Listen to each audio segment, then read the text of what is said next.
ষোড়শ শতকের বাংলার কথা ভাবুন, যেখানে গ্রামাঞ্চল জুড়ে ছড়িয়ে আছে জমিদারের অত্যাচার, ইংরেজ শাসনের অমানবিক চাপ, আর সাধারণ মানুষ দিন গুনছে শ্বাসরুদ্ধকর ভয়ে। ঠিক সেই আধার সময়েই জন্ম নেয় এক লৌক কাহিনী, রঘু ডাকাত। তাকে কেউ মনে করে ডাকাত, আবার কেউ দেখে রবিনহুডের মতো লোকনায়ক হিসেবে, কারণ তার ডাকাতি কেবল ধনীদের জন্য। কিন্তু লুণ্ঠনের পর গরিবদের হাতে বিলিয়ে দেওয়া সম্পদ তাকে আলাদা উচ্চতায় পৌঁছে দিয়েছে। আর সেই কিংবদন্তি থেকে জীবন্ত করে তুলতে পরিচালক ধ্রুব বন্দ্যোপাধ্যায় হাজির করেছেন নতুন ছবি রঘু ডাকাত, যেখানে দেবকে আমরা পাচ্ছি একেবারে ভিন্ন রূপে।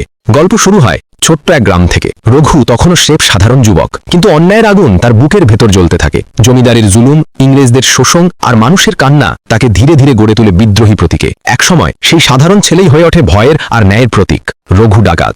দেব এই চরিত্রে দেখিয়েছেন শক্তি, সাহস, দৃষ্টি আর মানবিকতার অসাধারণ সমন্বয়। তার চোখের আগুন, ঘোড়ার পিছে ছুটে চলা কিংবা তরবারির লড়াইয়ের দৃশ্য দর্শকদের সামনে হাজির করে এক নতুন দেবকে। সিনেমার আবহকে আরও শক্তিশালী করেছে সঙ্গীত, লোকগান আর কালী মন্ত্রের ধ্বনি। যেমন ঝিলমিল গান আমাদের নিয়ে যায় গ্রামীণ উৎসবের রঙে, আবার জয়মা কালী গান যেন রঘুর মতোই বিদ্রোহী চেতনাকে জাগিয়ে তোলে। প্রতিটি গান গল্পের সঙ্গে মিশে গেছে এতটাই স্বাভাবিকভাবে যে এগুলো বাদ দিলে রঘু ডাকাতকে কল্পনা করাই অসম্ভব।